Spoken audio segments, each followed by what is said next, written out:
আসসালামু আলাইকুম। কেমন আছেন সবাই? আশা করছি সবাই ভালো আছেন এবং সুস্থ আছেন।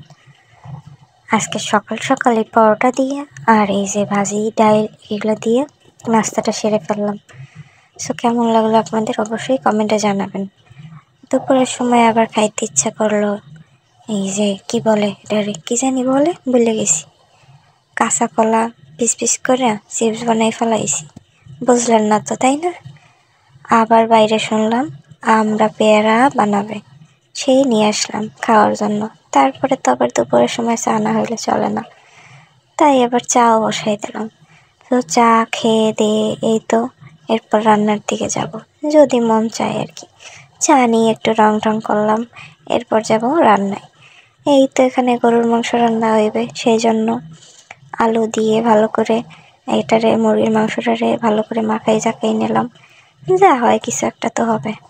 এই মেখে জেকে নিয়ে তারপরে এখানে ভালো করে এটাকে নেড়ে চেড়ে আবার এতবার কেন বলি আমি, এই তো যাই বোঝেন আপনারা। এখানে পানি দিয়ে দিছি, তারপর দেখি এতেও হইতেছে না সেদ্ধ।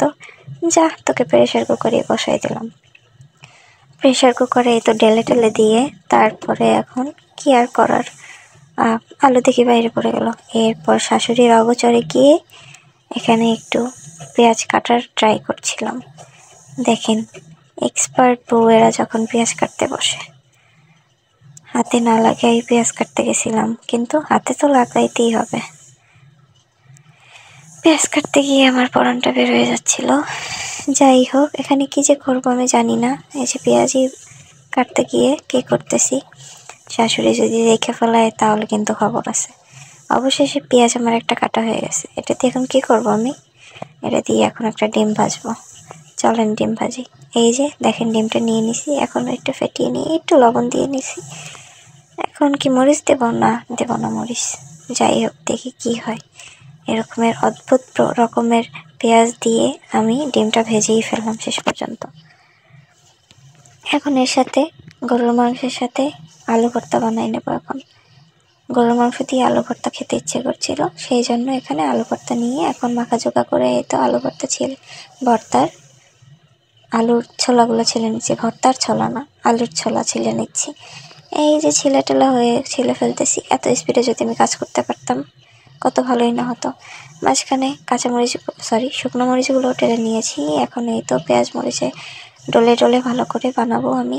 সরিষার তেল দিয়ে দিলাম বেশি করে। তারপরে এই যে চটকে চটকে আলুগুলো বানিয়ে ফেলবো, আলু ভর্তাগুলো বানিয়ে ফেলবো। ভিডিওটা যদি এই পর্যন্ত কেউ দেখে থাকেন অবশ্যই জানাবেন কেমন লাগছে, আর আমার পাশে থাকবেন। এই তো এখানে আলু ভর্তা আমার রেডি। এরপরে বিকালবেলা দেখি শাশুড়ি আম্মা কি যেন বানাইতেছে, তালের পিঠা মনে হয়।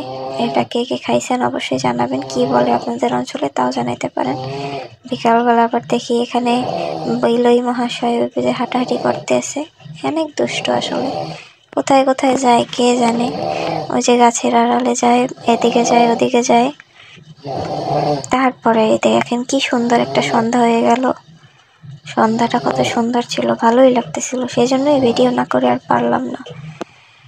এরপরে সন্ধ্যার পরে এই তো পিঠা নিয়ে বসলাম, পিঠা হয়ে গেছে।